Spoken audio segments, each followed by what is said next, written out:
मेष राशि वालों के लिए कैसा रहेगा जुलाई का महीना, जाने इस माह में कैसी रहेगी ग्रहों की चाल।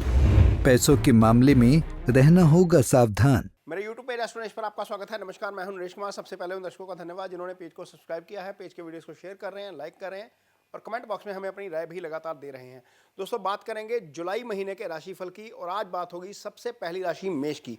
मेष राशि के जातकों के लिए जुलाई का महीना कैसा रहेगा, उनके कारोबार के लिहाज से, आय के लिहाज से, उनकी हेल्थ के लिहाज से, रिलेशनशिप के लिहाज से और स्टूडेंट्स के लिए स्टडीज़ के लिहाज से।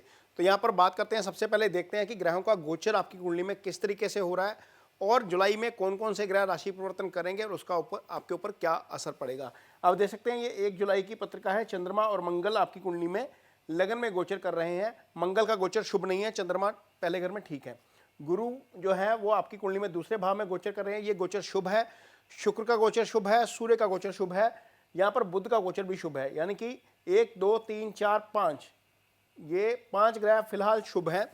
छठा केतु भी शुभ गोचर में है और सातवें शनि शुभ गोचर में है और राहु शुभ गोचर में नहीं है।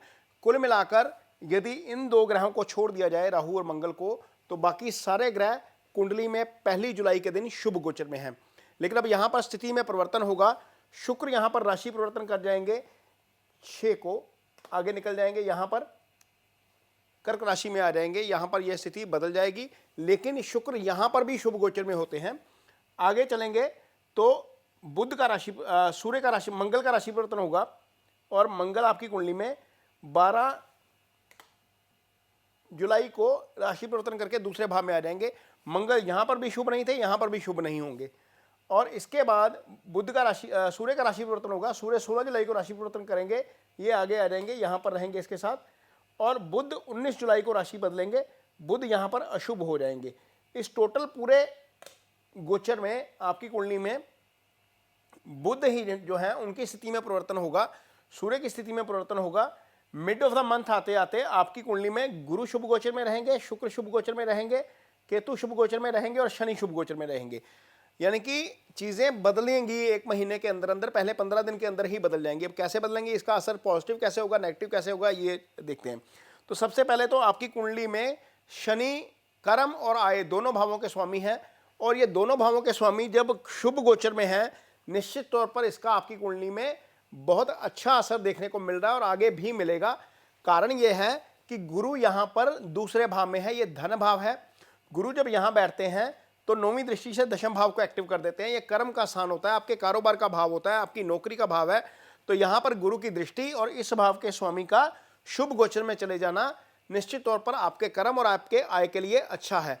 लेकिन इतना जरूर हो सकता है थोड़ा सा कि मंगल के यहाँ पर धन भाव में जाने से थोड़ी सी धन की कमी जरूर हो सकती है। मनी का फ्लो रहेगा, लेकिन कुछ ऐसे खर्चे आ जाएंगे जिसके कारण आपका धन थोड़ा सा हो सकता है कि डिस्टर्ब हो जाए, क्योंकि केतु की दृष्टि भी धन भाव के ऊपर जा रही है। तो 2 पाप ग्रह धन भाव को प्रभावित कर रहे हैं। हालांकि गुरु वहां पर विराजमान है, गुरु इस भाव के कारक भी हैं, लेकिन इसके बावजूद जब 2 नेगेटिव प्लैनेट्स का असर धन भाव के ऊपर है तो निश्चित तौर पर उसका थोड़ा सा नुकसान हो सकता है। धन को लेकर थोड़ी सी धन हानि हो सकती है। अदरवाइज मनी का फ्लो ठीक रहेगा, कारोबार ठीक रहेगा, नौकरी पर आपकी पोजीशन ठीक रहेगी, उसमें कहीं कोई दिक्कत नजर नहीं आ रही है। आगे देखते हैं आपका रिलेशनशिप कैसा रहेगा। तो ये आपकी कुंडली में, चाहे आप मेल हैं चाहे फीमेल हैं, ये सप्तम भाव मैरिज का भाव होता है। मैरिटल रिलेशनशिप इसी भाव से देखा जाता है। तो इस भाव के स्वामी शुक्र जो है वो अस्त स्थिति में चल रहे थे, 7 जुलाई को उदय हो जाएंगे। मेष राशि के जिन कपल्स में आपसी अंडरस्टैंडिंग में दिक्कत हो रही थी, खासतौर पर मैं मेल्स की ज़्यादा बात करूंगा, वहां पर चीज़ें अब धीरे धीरे सामान्य होनी शुरू होंगी।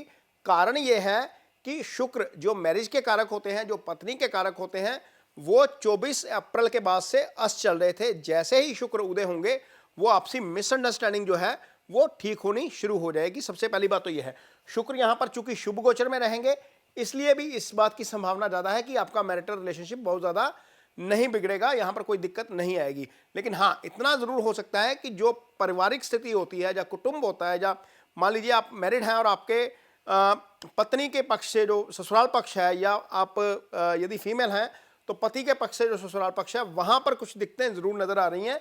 कारण यह है कि ये कुटुंब का भाव अगेन 2 पाप ग्रहों के प्रभाव में है, यहाँ पर दिक्कत आ सकती है।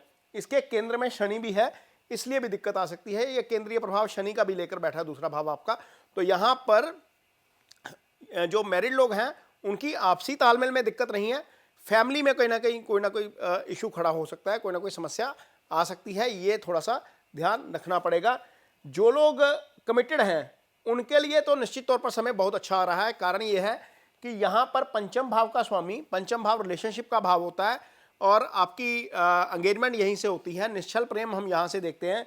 तो इस भाव का स्वामी शुक्र के साथ चला गया, तो वो गया भी शुभ गोचर में, शुक्र शुभ गोचर में है, सूर्य अच्छे गोचर में नहीं है, तो निश्चित तौर पर आपके लिए वो ऐसा समय लेके आएगा, ऐसा वक्त आएगा 6 जुलाई के बाद, जैसे ही ये राशि परिवर्तन होगा तो ऐसा हो सकता है कि आप अच्छा समय व्यतीत करें अपने पार्टनर के साथ। यदि पार्टनर नहीं है तो पार्टनर मिल सकता है, और यदि पार्टनर है तो आपको 6 जुलाई के बाद अच्छा समय जो है वो आप उनके साथ स्पेंड कर सकते हैं या कर सकती हैं। तो ये रहेगी रिलेशनशिप की स्थिति। जहाँ तक हेल्थ की बात है तो इस भाव के स्वामी बुध पहले तो ठीक रहेंगे, 19 जुलाई तक तो कोई स्थिति खराब नहीं है, क्योंकि बुध जो है वो छठे भाव के स्वामी हैं, रोग ऋण शत्रु का छठा भाव होता है। लेकिन जब यहाँ पर आएंगे तो अपने भाव से 12वें भाव में आ जाएंगे, तो ये स्थिति अच्छी नहीं है। बुध का गोचर वैसे भी पंचम में अच्छा नहीं होता, और यहाँ पर बुध का आना अच्छा नहीं है। सूर्य का चौथे भाव में आना हेल्थ के लिए अच्छा नहीं है, सूर्य शुभ गोचर में नहीं है, सूर्य जो है वो ओवरऑल हेल्थ के कारक हैं।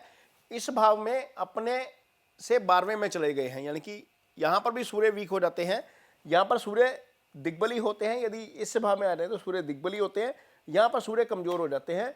तो हेल्थ का कारक ग्रह, हेल्थ भाव का स्वामी, ये खासतौर पर खराब स्थिति में है। तो करना क्या है, सबसे ज़्यादा समस्या यहाँ पर आएगी स्टमक को लेकर।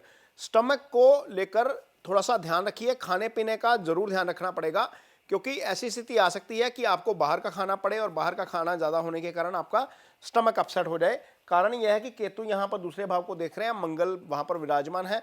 आपका मन करेगा कि मैं कुछ ना कुछ स्पाइसी खा लूँ, लेकिन थोड़ा सा ध्यान रखिएगा, वो जो दूसरा भाव है वो आपकी वाणी के साथ साथ आपकी ईटिंग हैबिट्स का भी भाव होता है। वहाँ पर हालांकि गुरु विराजमान है, लेकिन 2 पाप ग्रहों के प्रभाव के कारण आपकी ईटिंग हैबिट जुलाई में डिस्टर्ब हो सकती हैं। वेदर चेंज हो रहा है, मानसून की एंट्री हो रही है देश के कुछ हिस्सों में, वहाँ पर आपको स्किन से रिलेटेड समस्या, क्योंकि केतु स्किन से रिलेटेड समस्या देते हैं, और चूंकि वहाँ पर छठे में विराजमान है तो डाइजेशन से संबंधित इशू भी दे सकते हैं। वहाँ पर खाने पीने का खास तौर पर ध्यान रखना पड़ेगा। इसके अलावा यदि मैं स्टूडेंट्स के लिहाज से देखूं तो स्टूडेंट्स के लिहाज से समय ठीक है, स्टूडेंट्स के लिए कोई बहुत ज़्यादा इशू की बात नहीं है, क्योंकि गुरु शुभ गोचर में है, गुरु अप्लाइड नॉलेज के कारक हैं। बुध 19 दिन तक चौथे भाव में रहेंगे, वहाँ पर चौथे भाव में बुध का गोचर अच्छा है। जिस भाव से बुध गोचर कर रहे हैं वो भाव ही हायर एजुकेशन का भाव है, तो निश्चित तौर पर स्टूडेंट्स के लिए समय जो है वो एवरेज रहेगा, अच्छा रहेगा, कोई बहुत ज़्यादा दिक्कत नहीं आ रही है। तो ये मेष राशि के जातकों के लिए जुलाई महीने का राशिफल है। ये वीडियो आपको कैसा लगा, इस पर कमेंट बॉक्स में अपनी राय जरूर दीजिए।